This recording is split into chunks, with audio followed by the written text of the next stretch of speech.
Hello, moi c'est Jamila, formatrice éco-responsable chez Le Monde de Mila. Dans ce podcast, je te partage de façon simple ce que je sais sur le minimalisme, le bien-être et la consommation éthique, le tout dans une ambiance fun.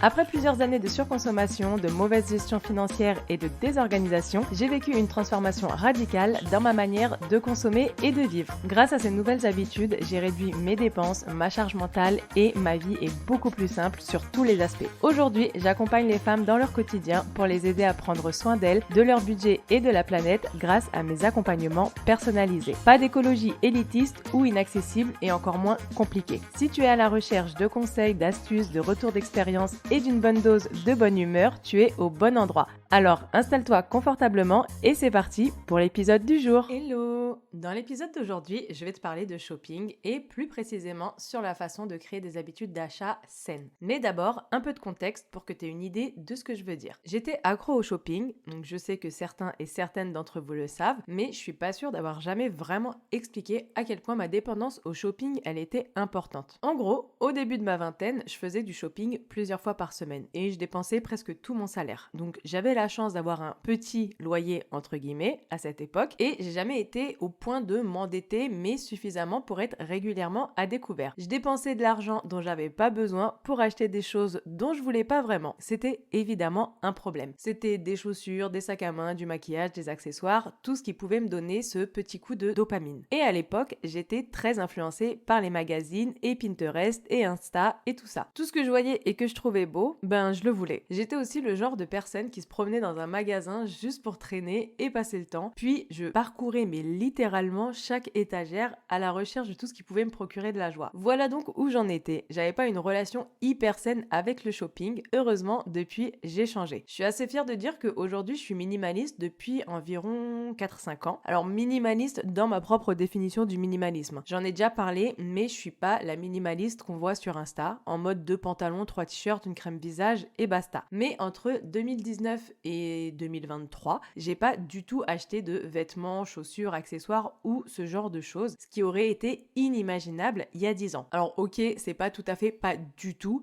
j'ai dû m'acheter genre 2-3 trucs, mais principalement parce que j'en avais vraiment besoin. Je me suis acheté, je crois, une paire de chaussures, un manteau et 2 t-shirts. Ce que je voulais faire pour cet épisode, c'était revenir sur ma vie et réfléchir à certaines des choses qui ont vraiment fait une différence. Comment je suis passée de la personne où le shopping c'était dans une certaine mesure toute mon identité, à quelqu'un qui non seulement ne voulait plus faire de shopping et ne se sentait pas privé, mais en plus c'était réellement facile et je suis vraiment à l'aise par rapport à ça. Bien sûr, j'achète toujours des choses. C'est juste que maintenant, j'achète de façon plus réfléchie et plus intentionnelle. Je suis pas parfaite, mais la plupart du temps, j'ai pas de remords d'acheteuse. Je dépense pas au-dessus de mes moyens et j'utilise vraiment ce que j'achète dès que je l'achète. Avant, j'achetais des trucs et je les jetais dans le panier à linge pour les laver et je les retrouvais plus tard, éventuellement. Aujourd'hui, c'est clairement différent. C'est presque comme si quand je faisais du shopping, c'était une autre moi. Donc, ce que je veux dire, déjà, je suis pas une planificatrice financière, je suis pas ici pour te dire ce que tu devrais dépenser, mais pour moi, quand on se sent bien dans ses achats, c'est que ça semble sain. Tu dépenses selon tes moyens, tu utilises ce que tu achètes et tu aimes tes affaires. Alors, quelles sont les choses qui m'ont aidé à faire cette transition? Quand j'y repense, je vois très bien les moments où j'étais dans le magasin en train de regarder les choses et j'ai commencé à définir ce que mes dépenses me coûtaient concrètement en termes d'argent. Quand j'ai vu les montants, ça m'a fait un choc et ça m'a calmé assez rapidement. Après, j'avais lu une théorie qui disait que tu pouvais aussi calculer ce que ça te coûtait en termes d'heures de vie ou d'heures de travail.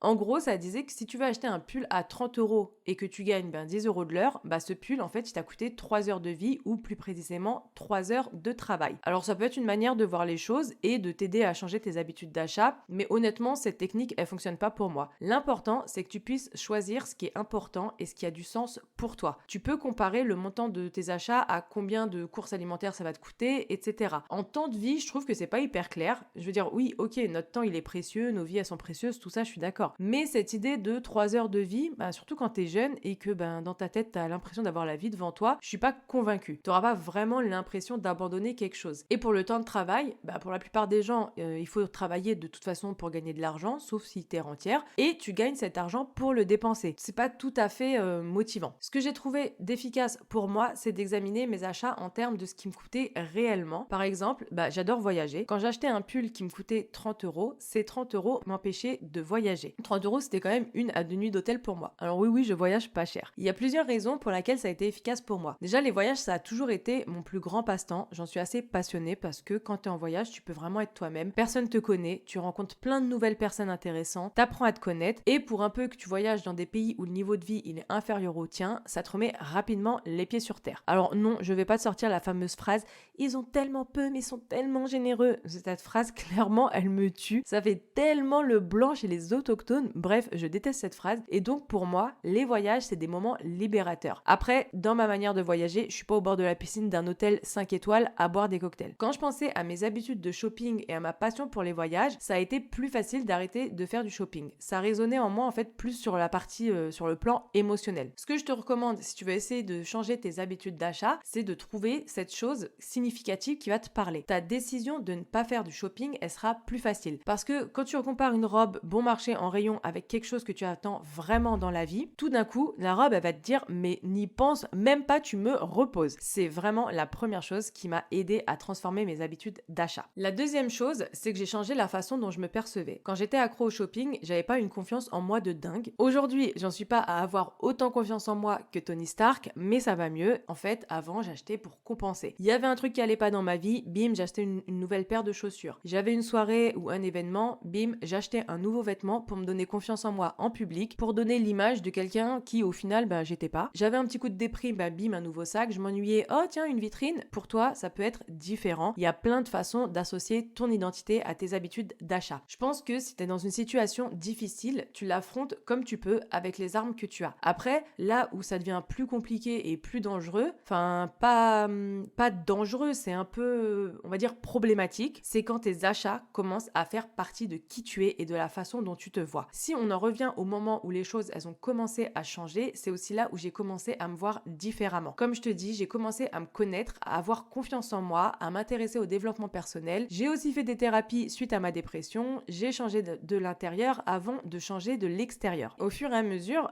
ma personnalité, elle était alignée à mes valeurs et à mes priorités. Et je suis devenue celle que je suis aujourd'hui. Cette histoire d'accro au shopping, c'était pas vraiment qui j'étais à l'intérieur. La personne sûre d'elle, en fait, elle a pas besoin d'être définie par un t-shirt tendance, par exemple. Encore une fois, je dis pas que c'était facile, mais plus je m'entraînais et plus ça devenait facile. Fake it until you make it, comme disent nos Américains outre-Atlantique. Et oui, c'est cadeau pour l'accent anglais. La traduction, c'est fais semblant jusqu'à que tu y arrives. Parfois, ça marche. Donc ça, c'était le point numéro 2. Le troisième point qui m'a vraiment aidé à transformer mes habitudes d'achat, c'est de prendre soin de moi. D'un point de vue très pratico-pratique et très simple, c'est de se reposer plus et aussi de se fixer des limites. Les réseaux sociaux, oui, t'es influencé par des personnes que tu connais pas mais qui vont te faire ressentir des émotions pas ouf, comparaison, la culpabilité, tout ça là. En gros, tu vas scroller pendant des heures et à la fin, soit tu te sens mal parce que la personne, elle a une vie tellement géniale et donc tu vas faire du shopping pour aller mieux, soit elle t'a fait un placement de produit de cette crème révolutionnaire et tu vas aller l'acheter alors que tu as encore du stock dans tes placards. Prendre soin de moi, dans ce cas, c'est me désabonner et ne plus suivre que les comptes qui me font me sentir bien. Encore une fois, ça peut être différent pour chacun, mais pour moi, personnellement, le shopping, c'était souvent pour gérer une émotion. Je faisais face à des choses pour lesquelles j'avais pas nécessairement l'énergie pour faire face, donc faire du shopping, c'était un coup de dopamine rapide et facile. Je pouvais acheter quelque chose de nouveau et me sentir mieux pendant au moins une courte période. Mais au fur et à mesure que j'ai commencé à prendre soin de moi, j'ai plus eu besoin de ce genre de soins. J'avais pas besoin de faire du shopping pour me sentir mieux parce que je me suis engagée à me sentir mieux par d'autres moyens et aussi parce que je me sens moins souvent mal. Alors comme je l'ai dit, une fois qu'on commence à prendre soin de soi, c'est plus facile de faire moins de courses, ou du moins ça l'était pour moi. Voilà, c'est donc les 3 choses qui m'ont aidé personnellement à créer des habitudes d'achat saines. J'espère t'avoir donné quelques clés pour y réfléchir et peut-être aussi à la façon dont ils se rapportent à ta vie. Est-ce que toi, t'as quelque chose sur lequel t'aimerais travailler par toi-même? N'hésite pas à venir m'en parler sur Instagram, sur Le Monde de Mila. Je te mets le lien en description comme d'habitude et je te dis à la semaine prochaine et je te souhaite une bonne journée, soirée, nuit, où que tu sois.